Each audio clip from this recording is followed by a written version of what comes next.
So, 1.0 is finally out. We have more players, we have a new map, got a new faction, we have new ticket values for capturing objectives, all sorts of new stuff just got introduced into the game. So, what kind of video are you gonna get? Am I going to show you a match with a new faction, talk a little bit about their meta? Am I going to show you around Fallujah, talk about my impressions? Am I going to give you some clips of us absolutely fucking armor up with the new totally overpowered rocket pods? I'm just going to hit the dump truck and stop. Keep it going. Actually, no, I am going to rotate a little. There it is. Kill it.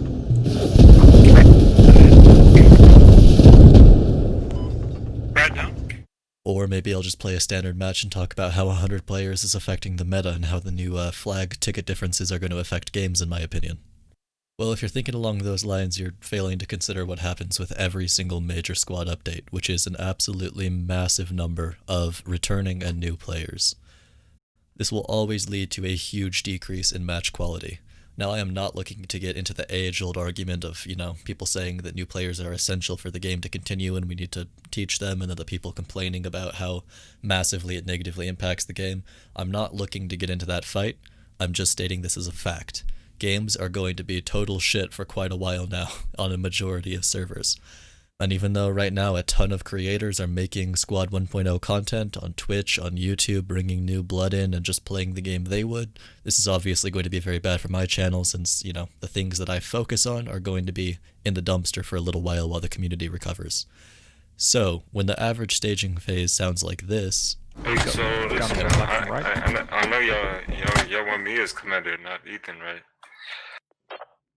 You want me to... You're both Nah, wrong. I got think it should Dave. be me, dude. No, I got Dave. So two of you all in the chopper and you want to go I somewhere? like Dave's I'm a name. third party. I'm a team commander. Alright, so listen. Does y'all, anyone listen. want a heli ride? I'll let you know in a It's gotta sec where be- I'm going. Dave is about to be fucking commander, okay? Are you sure? Dave, Roger that. what's up? Oh, I know what it is. Everyone's speaking on command. Ethan, that's my favorite name. Fuck you. Dave. Dave is my favorite name. Dave. Wish you guys could experience command chat with me right now. This is going to be an interesting round. Dave. Wait, hold Alright, on. ladies and gentlemen, Wait, keep your hold on a arms- second. When staging phase pretty much sounds like that on every team, on every server I'm playing right now, how am I going to release a match analysis video? Well, I actually think this is a perfect opportunity to talk about something that I like to call clan meta. Now, what this is a certain play style that pretty much relies entirely on having a small group of very good squad players and completely ignoring the rest of your team, or at least barely interacting with them at all.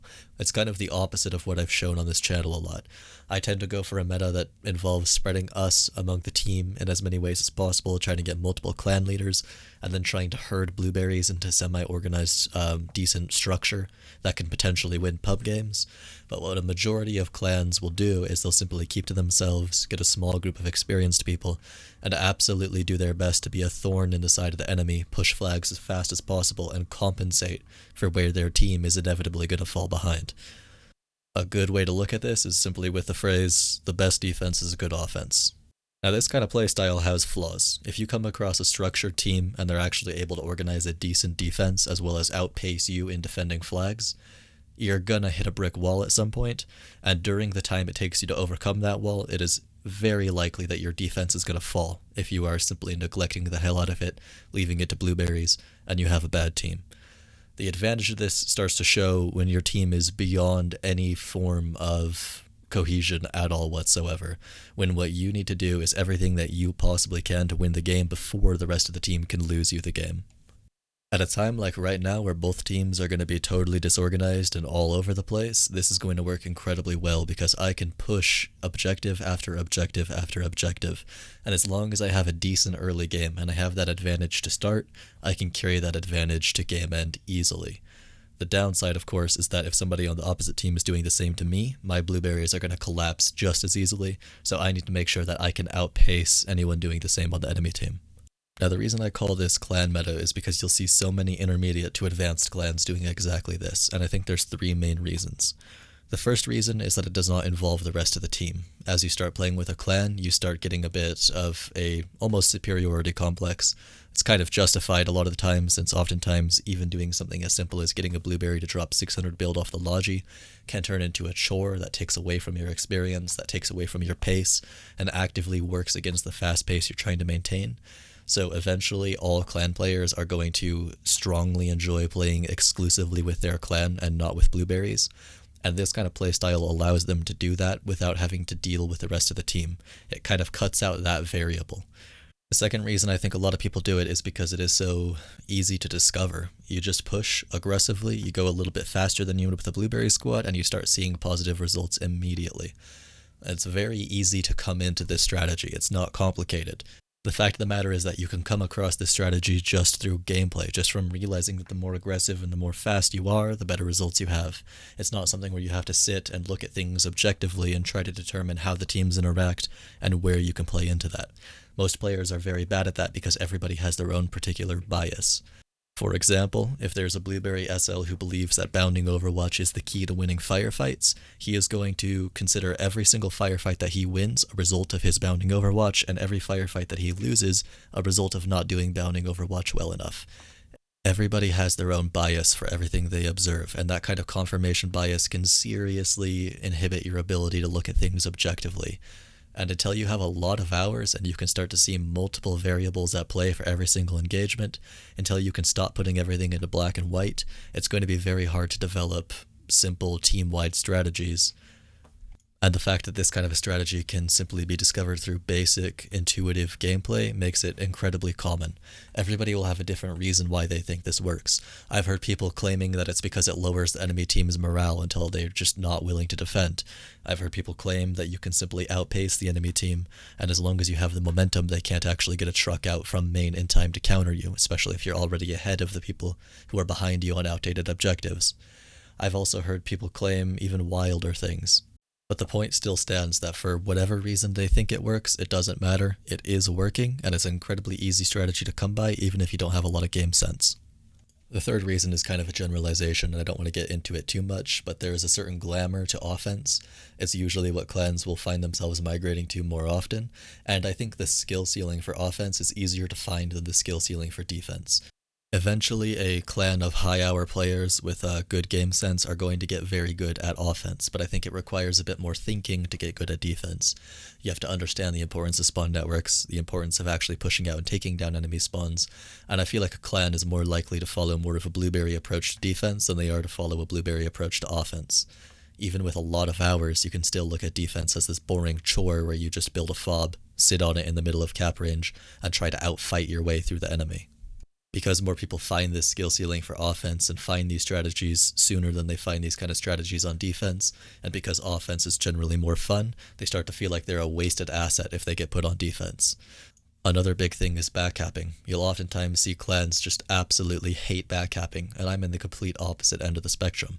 If it's something like RAS, backcapping can give you a huge advantage on the midpoint, and inefficient backcaps can allow the enemy team to see lane first, get to midpoints first, and have more infantry in important locations than your team.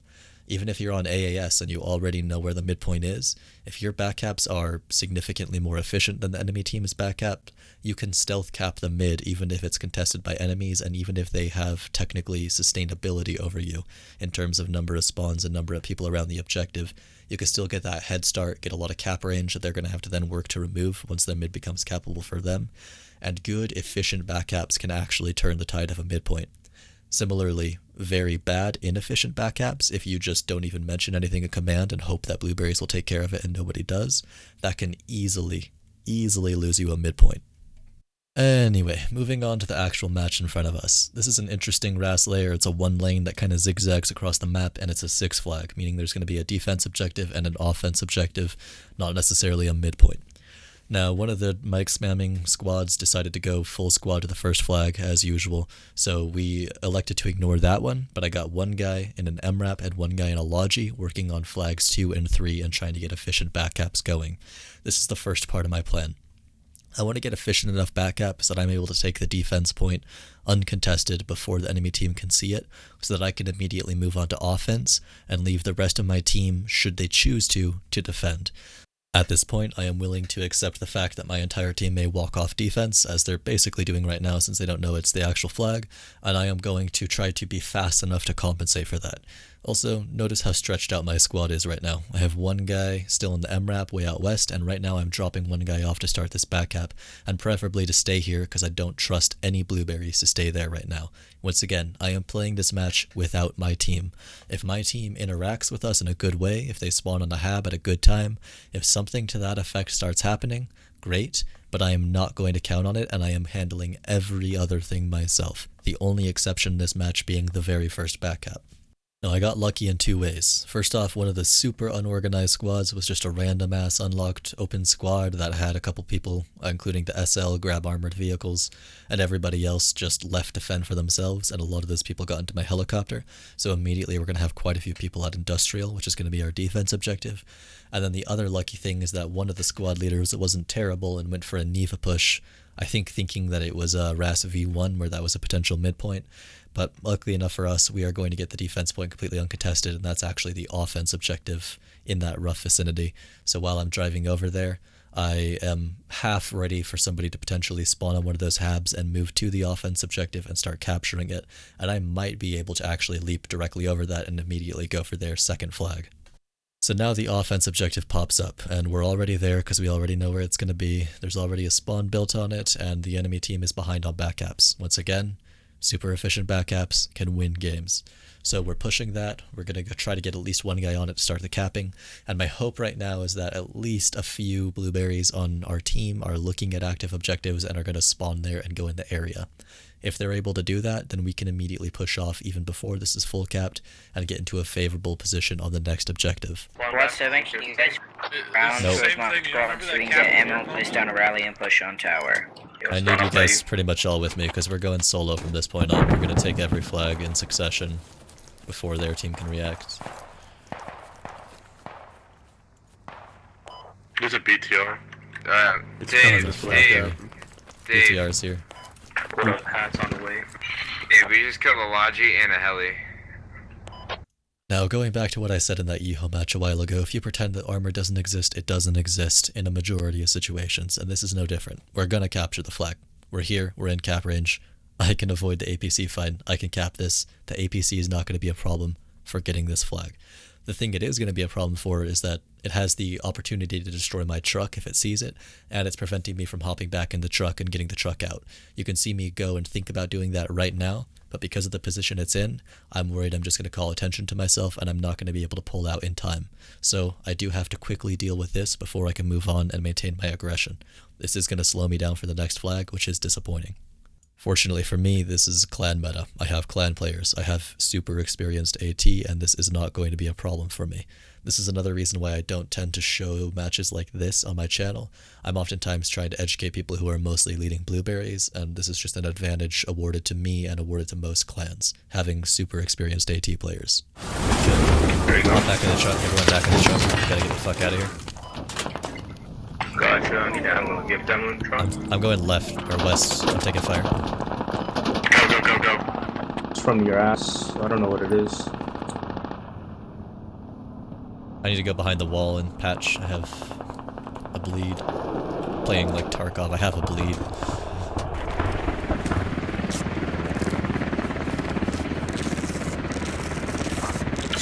Nice mark to BTR Okay, on that. everybody in? So notice how there's infantry coming in from the east and we're working off of one fob, and I'm relying on blueberries happening to spawn here and defend it. This is a shitty defense that I'm leaving behind. Once again, the name of the game for this strategy is me getting to the next flag and capturing it before this flag has time to fail. The holdup with the BTR has cost me valuable time, and so I'm not going to get there as it's first exposed, but I am definitely going to get there before a shitty team is usually thinking about reacting to a new exposed defense objective. Maybe. Maybe not. Wait, What the fuck? What the fuck is that UAV? I'm so confused. Is there a UAV up? I'm gonna take over Dave's role here for a quick second. No. A squad that's so at small. Neva. I'm saying. Don't question our there's glorious one at Neva commander, right who I have close muted for to the spamming west command side. I'm chat. gonna pick you up. We're gonna get a hab set up at the next point. Why am I watching last game? Did I just drive next to a mortar, or was that a sound bug? Which was that? Sound bug. No. Look at Dave, me, we don't Dave, need look at permission me. for you. I'm the captain now. I diggy duggy good. Just NG. Buck, let's go. Come on, Buck. Okay, then I'm taking your squad, Dave. Go to the west side. Yeah, there's a new. It's like That's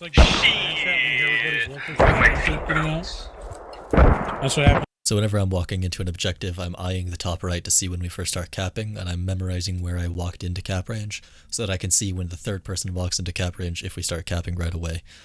This obviously is kind of unnecessary when we only have 3 people walk into cap range. It's going to be pretty obvious, but I will use that as an ability to tell how many people are in cap range if I have like 5 people pushing a flag. If we only start capping when the 5th person enters, then the enemy have 2 people inside, or something to that effect. Right now we start capping right away, so I assume there's no defense, so I'm going to leave a skeleton crew of 3 people to cap, and then I'm going to take one of my squad members in with a Logi to get ready for the next flag. I take my Tap V back over here so he can pick everyone else up when they're done and take them up onto offense. Because I only have 5 people, I have to wait for my Tap V to come in and be the 3rd person on cap range before I can leave, but I should still be well ahead of the enemy team at this pace. And from here is just rinse and repeat. Start getting ready for the next flag, start driving there, getting ready to put the fob down, have people following in a Tap V after they full cap and we have blueberries in the area, and just get ready to capture their Mercy Bleed. Same exact strategy, same exact routine. 30 mics to the north. Shipping yard, it sounds like. What's the... oh no, you want to cap? Never mind. TRC gold. There's a tank south of Neva Upper. Near the rail tracks, west side of the bridge. Standing There by. is a team. Vote me if straight. Vote me if straight. Can y'all mark the tank on map? Vote Dave if you're not straight. Gladly, Dave. Too late. I already voted Dave. No, don't fuck me. Fuck Dave. They're not going to be there. I Let's be would gladly honest. fuck Dave. I would too, Might but in go this to jail situation, for it, we but it's can't. okay, it's worth Squad it. Defending Mercy. Oh, Dave. Dave, you are the new god.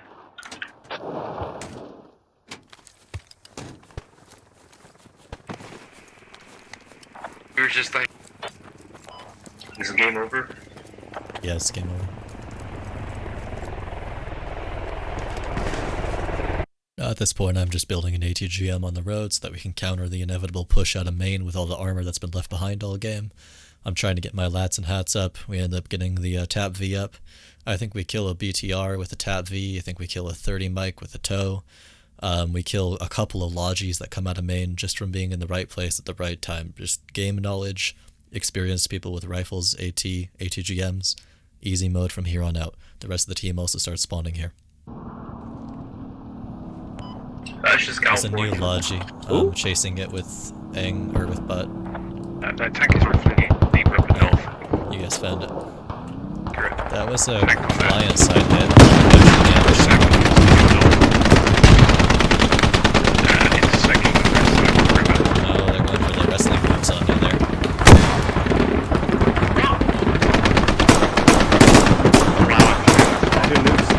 Heading south. It sounds like you're getting shot at from your, Just a bit further out south. The BTR-80's on fire. This should be dismounted soon. Maybe not. The 82 is back here. yeah, there's one tank west. The 82 is over here. Yep. So, ammo rating. Yeah. Can I get a helicopter pickup for squad 10? ATGM, nice. Yeah, he's burning. Ready for dismount as possible. Now it's worth noting that this is a sensationalist title. It's not 5 versus 50.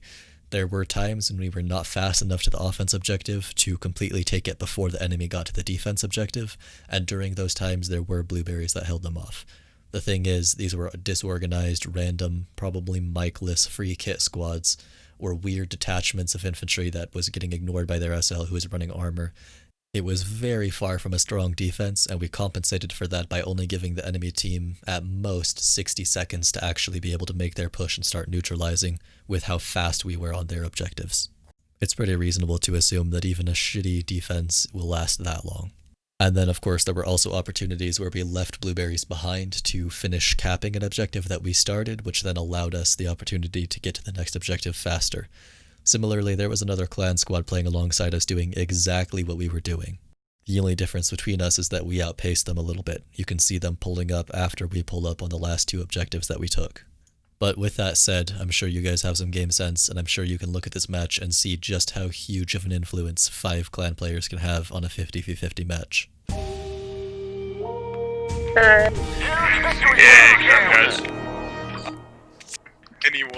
Hey, I just want to say one thing to everybody here. Don't take this the hard way, but GG easy. GG easy. Just want to say GG easy. Yeah, just want to say fuck GG with easy. Canucks. This was the easiest game This of is our what lives. happens when Thank you Dave guys is to everyone that commander. worked hard. This is what and for the guys happens that when did Dave it. is commander. Yeah. This is what happens when Dave is Rabble, commander. rabble, rabble, rabble, rabble, rabble, rabble. Now, I still want to end this with a little bit of discussion. For example, in this video, we never really made it into contact. That BTR was the only thing that actually prevented us from doing what we were doing. Every other flag was just totally uncontested, and if anything came, it came far too late.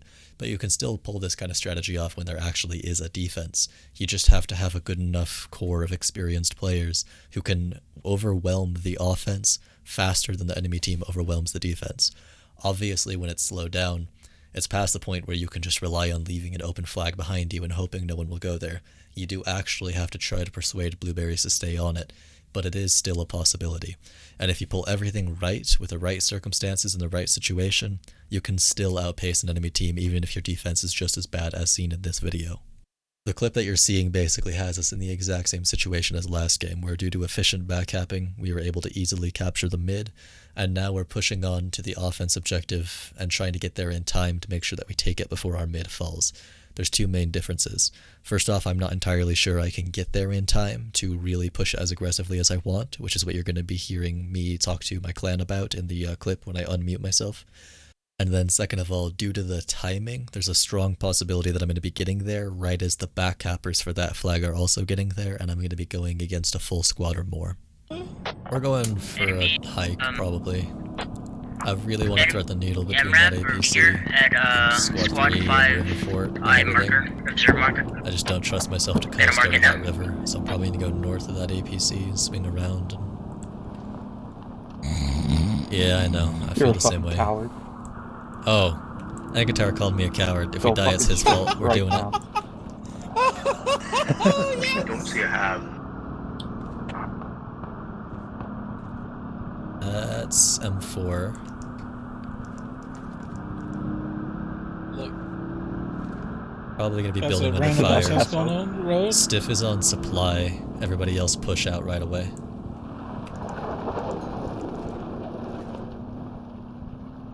Did anyone else see that Hesco?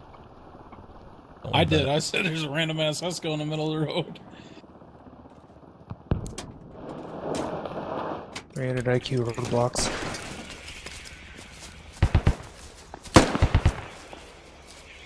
It's not how you dump supply, Stiff. No, I kept on jumping on somebody's head. Oh, they have a radio. Where's the radio? Move Marcus radio. Did you kill 2? I see 2. Yeah, you got. Yeah, they were reviving. No, he's alive. That was the 3rd one. Gotcha. I killed the 2 up here. One's in the, oh no, that's friendly.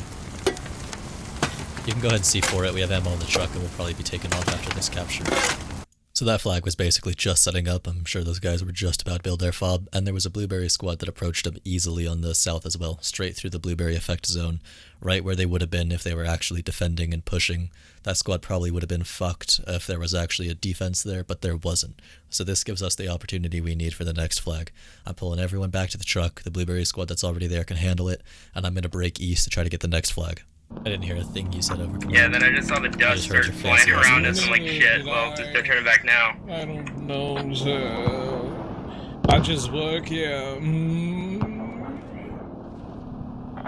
There's an enemy, tow at River Fortification, so watch out. There's also enemy infantry, south of it.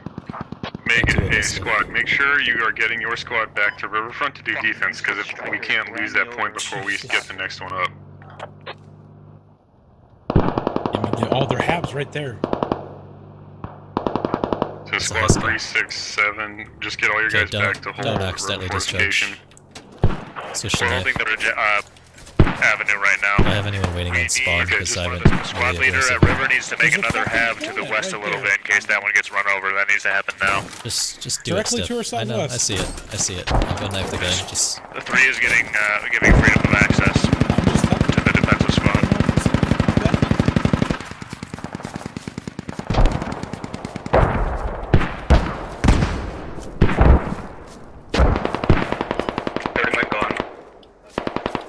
okay, Aang, this is an ATGM. I'm gonna knife when you spawn, and then I'll bum rush it with you.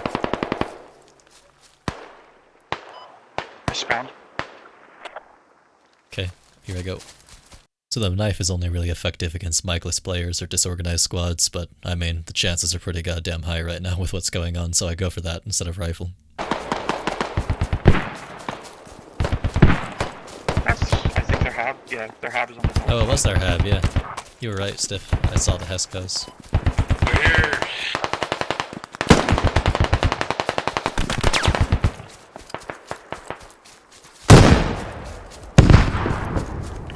Still good. 40% health.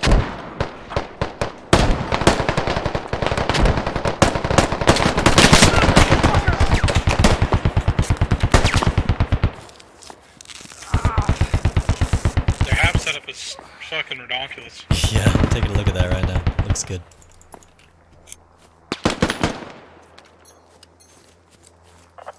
Copy. We're on our way across the river right now.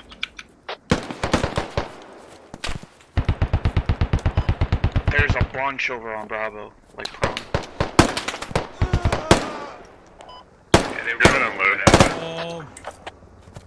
Fuck it, I don't have an aid. I threw mine already. I think I got a few.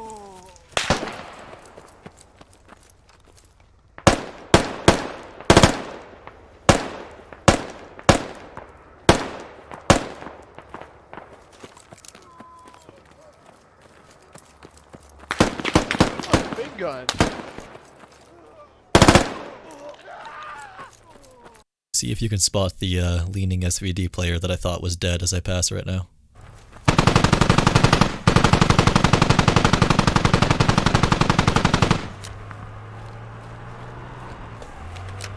Out of supplies on Logi by now. I can't remember. Wait, was that an SVD? To your SVD. Laying down right by Oh my god. No, I'm retarded. I got SVD. hab? Even when you're countered using this kind of strategy, as long as you have a client that can fight well, and you're just going against kind of an average Blueberry squad on the enemy team that's all going to cluster up and sit around on one hab like this squad was, you can still do incredibly well. This all started with only 3 of us spawning on that hab. Stiff and Angutar immediately went for the proxy, and I went to the west entrance to try to thin them out, to try to get a couple of kills and try to prevent them from coming back to potentially vault over and give Angutar or Stiff trouble. I think I got 9 kills during this push, and I don't know how many Stiff or Aang got, but between the 3 of us we were pretty much able to take this flag. A handful of Blueberries spawned in and pushed in afterwards, and they helped clean up the remaining 2 or 3 stragglers who came back. But this just shows you the power of 3 people coming in from an unexpected angle on offense, and why it's so much easier to find that skill ceiling on offense than it is on defense. This is pretty intuitive. Defending is not. So if this is so effective, if this is such a damn good strategy, why isn't this all of my videos? Why aren't all of my match analysis videos featuring me on constant offense taking flag after flag after flag before the enemy team can react? Well, there's a few reasons. Before we get into that though, first of all, a lot of what I've showed here is fundamental to my offense strategy. I always believe in going as fast as possible to try to compensate for the fact that you're likely losing your defense. I will always push immediately so that I'm there as the flag is popping up. A lot of this is shared with how I'll treat offense in a standard game. The difference is usually the circumstance under which I'm going on offense. First of all, I have a recent trend of having efficient backups and then, quote, attacking the midpoint, unquote. But because my backups were efficient enough, I get to the midpoint completely uncontested. The enemy team doesn't have enough harass knowledge to contest me early. Whatever the case, I get there nice and early, and so now that I've attacked, quote, I want to now defend and let the rest of the team push past me to attack the next objective. This is just part of a basic leapfrog pattern that I like to follow. And ultimately it means that for a lot of matches I sit for a long time on defense in the midpoint, and the offense only ends up actually making progress if I'm lucky enough to have a good enough team, or if I go there and intervene myself. Back when AAS was king, I would actually kind of do the opposite. I would encourage as many people to go to the midpoint as possible, since it would be visible on the map and pretty easy to contest, and then I would backcap and then I would react. So if the midpoint went to absolute shit, I'd still go there and help out. But ultimately, if the midpoint was fine, I would just go to the next flag in line, and then I would follow this strategy, and I'd have 1800 built in the truck to hit that flag, and then the next 2 flags after. But even then, if the midpoint didn't look like it was going to be full capped, I could go to the opposite end and come in from the enemy's direction and take out one of their fobs that they use to contest the mid. In this way, I would oftentimes be on offense even more than I am now. But regardless, when I do go on offense, it's strictly because I've been leapfrogging and because I've let somebody go ahead of me on offense and capture a flag, and now I am in the opportune position to go on offense on the next flag in line. So why am I such a fan of leapfrogging? Well, let me use my paint skills and my high production quality to educate you guys. So let's call this kind of a standard RAS layer, or we'll just say AAS for simplicity. Here's the midpoint. We'll say that this is our main base. I'll grab some new colors here. Say that this is our main base down here, and this is the enemy's main over here. And let's assume, sorry, just grabbing some new colors, that we managed to catch the midpoint. So our squad is on the defense of the mid here. And friendly squads are attacking this flag here. Now, assuming that our defense is going at least moderately well, and assuming we have at least a couple of fobs up, I am going to be considering myself in charge of not just 1, but 2 flags when I'm on defense. Not only am I in charge of my defensive flag and making sure that that stays up, but I'm also keeping one eye on my potential offense flag here, where I might be going to in the near future. So if I ever get a chance where my spawn network is good enough that I can just break away for a second, build a quick fob in preparation for that, I'm going to. Similarly, I expect that my team, while they're on offense, is also vaguely aware that if I start losing the defense, they are going to be the ones who are going to have to get to this flag. This allows the offense to pretty much purely focus on their thing, unless they have to break away because of our failure on defense. And then this allows me to be in preparation, thinking of ways that we can perform a lightning fast offense if we start looking sustainable on our current offense. Now, in an ideal world, this allows people to move faster than if you're just going in a straight line from offense to offense, because we could be doing this a lot differently. Now, the alternative to this is just allowing, one squad to continuously push flag after flag while the other squad pulls up defense, like we're doing in this video, but that comes with its own set of problems. It means that the first squad has to either stick around long enough for the other squad to relieve them, or risk somebody getting there right at the wrong time, right at the wrong opportunity, and just recapturing that flag. It also is not as fun for the squad that's on defense over and over and over, and it's just not as efficient if you have to wait around until you feel like you're sustainable, and then drag people away from that flag, but still leave 3 to cap because the defense still has to come over for you, but then they can pull up. You really can just be infinitely more efficient with a more basic leapfrog style of flag changes like this. That's only the first reason, though, because this is very much idealist. This is assuming that you have 2 teams who understand how to play like this, and that's not normally the case. Usually, you're going to have blueberries who cannot maintain your clan pace, and then you're going to have your squad, which can maintain your clan pace. And that's when it really starts to make more sense to do it like I'm showing in the video here, and have one squad push immediately after, and then hope that the other squads will pick up the slack. The reason I don't do this is just because it's pretty shitty to my team. I'm not communicating, I'm not talking, I'm just running constantly. They have to pull for me, they have to go on defense, they have to pull up right as I'm leaving. It makes their job more difficult. They have the less fun job, and they just get no interaction with me. It feels like the team's not talking, nothing's going on. This is why I only ever do this when the teams are unrecoverable, and I do not believe for an instant that I could organize any of them into a decent attack or a decent defense, or even encourage them to get to the right flags at the right time. Personally, I would rather sit here and let this squad grind away on offense and accept that they're probably not going to capture it unless I eventually get some time, and actually make my way up to them and give them a little bit of a hand with half my squad, and then also try to simultaneously get to the next objective with my limited supplies and take it. all while hoping that they're able to hold the defense against the enemy squad that will inevitably come back at them.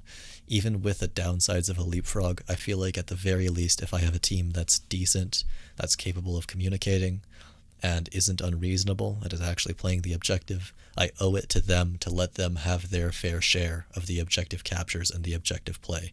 I'm not just going to try to leave them in the dust. And if anything, I want to educate them, and I want to try to get them into the ideal leapfrog situation where they can be just as fast as I would be, especially if I'm on offense. If I just capture a flag, the temptation's always going to be there to Zerg rush the next one, but instead I'm going to try to take that motivation and turn it into something I can translate to the other squads to try to get them there as quickly as possible, and then put my focus into just securing the objective that I currently have and building a wider spawn network. There are going to be some games where that's the wrong call, and we would have been better off if I just ran for it.